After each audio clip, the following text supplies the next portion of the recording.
Next scene में हम देखते हैं कि एथेरिस और मरीका आपस में मस्ती मजाक कर रहे होते हैं।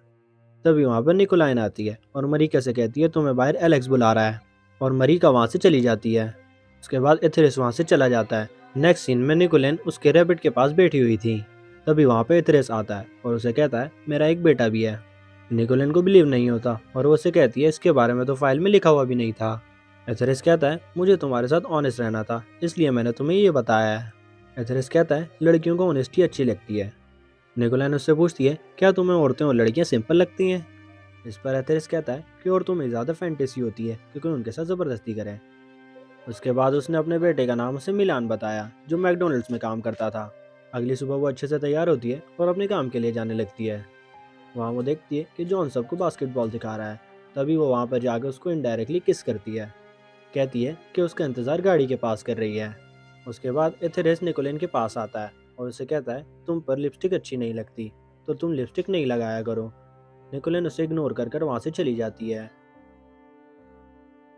ये सब जॉन देख लेता है और फिर बाद में निकोलिन के पास आकर पूछता है कि तुम्हारे और एथेरिस के बीच में चल क्या रहा है। निकोलिन कहती है कि मुझे पता नहीं कि तुम किसके बारे में बात कर रहे हो, कि क्या वो तुम्हें ले जाने की कोशिश कर रहा है, क्योंकि एथेरिस को ये सब बहुत अच्छे से करना आता है।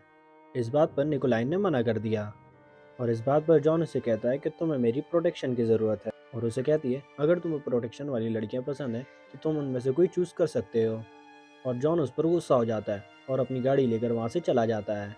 नेक्स्ट सीन में निकोलाइन मरीका को एथेरिस का सेशन लेने के लिए बोलती है। मरीका एथेरिस से पूछती है कि अगर वो उसे 4 घंटे की लीव दे तो वो कहाँ जाएगा। एथेरिस कहता है कि मैं सी साइड देखूंगा। मरीका उससे कहती है कि क्या तुम 4 घंटे में जाकर वापस आ सकते हो। इस पर वो कहता है कि हाँ मैं कर सकता हूँ, और पूरी ट्रैवल डिटेल्स बता देता है। इसके बाद मरीका उसे रोक देती है। इसके बाद हम निकोलिन को देखते हैं जो अगली सुबह अपने बाथरूम गई और वापसी आई तो उसने अपने बेड पे ब्लैक डॉग पाया। वो चेक करती है कि क्या ये सब कुछ सचमुच में हो रहा है या फिर वो इमेजिनेशन कर रही है। फिर वो वहाँ अपने फ्लैट से नीचे आती है और फिर वो वहाँ इथिरिस को देखती है। इथिरिस तो वहाँ पे पहले ही आ चुका था। वो फिर उसे सी साइड पर लेकर जाता है और अपने हाथ आगे कर कर मौसम को एंजॉय करता है। निकोलाइन उसको पीछे खड़े होकर देख रही थी और फिर उसके बाद उसके पीछे पीछे जाने लगती है। फिर वो निकोलाइन के करीब आ जाता है और कहता है जो चीज़ तुम्हें चाहिए मैं वो तुम्हें नहीं दे सकता। उसके बाद वो वहाँ से चला जाता है। अगले दिन एथेरिस निकोलाइन से कहता है कि अब तो टाइम आ गया है, अब तो मेरा थेरेपिस्ट चेंज कर दो। वो कुछ बोलती इससे पहले एथेरिस वहाँ से उठकर चला जाता है। इसके बाद जब निकोलिन बाहर आती है तो वो देखती है कि एथेरिस ने अपने रैबिट को मार दिया है। वो बहुत ही ज़्यादा गुस्सा हो गई थी। फिर निकोलाइन उसके पीछे जाती है और कहती है कि क्या तुम ठीक हो। एथेरिस कहता है कि मुझे अब न्यू थेरेपिस्ट की बहुत ज़्यादा ज़रूरत है, और फिर एथेरिस उसको ले जाता है और फिर वहाँ पे उसके साथ इंटीमेट होने की कोशिश करता है। निकोलाइन भी उसके साथ एग्रेसिव हो जाती है। तभी वहाँ पर एथेरिस का अलार्म बज जाता है और वहाँ पर एथेरिस को गार्ड बचाने के लिए आ जाते हैं। निकोलाइन कहती है कि ये एक फॉल्स अलार्म था और वहाँ से उसको बचा लेती है। नेक्स्ट सीन में हम देखते हैं कि निकोलाइन खोई खोई सी थी, किसी के बुलाने पर भी उसको सही से आवाज़ नहीं आ रही थी। वो फिर अपने घर चली जाती है। तभी वहाँ पे एथेरिस आ जाता है। निकोलाइन उससे पूछती है कि तुम यहाँ पर क्यों आ गए। वो कहता है कि उसे 2 घंटे की छुट्टी मिली है। तभी वो उसे फिर अंदर बुला लेती है। एथेरिस उसे डेट करने के लिए कहता है। निकोलाइन उसे कहती है ये नामुमकिन है, और फिर वो दोनों सोफे पर इंटीमेट हो जाते हैं। उसके बाद इथरिस वहाँ से चला जाता है। इथरिस के जाने के बाद निकोलिन को उसकी मदर का मैसेज आता है।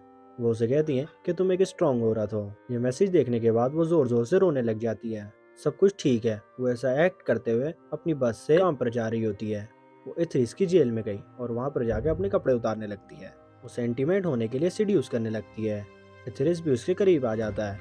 तभी निकोलिन ने अलार्म बजा दिया। इस पर एथेरिस उसे हार्म करने की कोशिश करता है। तभी वहाँ पर गार्ड आ जाते हैं और एथेरिस को वहाँ से ले जाते हैं। निकोलिन को बचा लेते हैं। निकोलिन की हमेशा से फैंटेसी थी कि कोई उसे ज़बरदस्ती करे। ये फैंटेसी उसने एथेरिस के थ्रू कंप्लीट करी, पर जब बात हद से बढ़ गई थी तो वो उसे जाने भी नहीं दे सकती थी, और इसी वजह से उसने उसे लास्ट में फंसा दिया। अगर आपको एक्सप्लेनेशन अच्छा लगता है तो लाइक और कमेंट ज़रूर कर दीजिएगा। मैं बहुत सारी मूवीज़ लेकर आता रहता हूँ, तो चैनल को सब्सक्राइब करके बेल आइकन दबाना मत भूलना। फिर मिलेंगे किसी और मूवी के साथ, तब तक आपका थैंक यू और अपना ख्याल रखिएगा।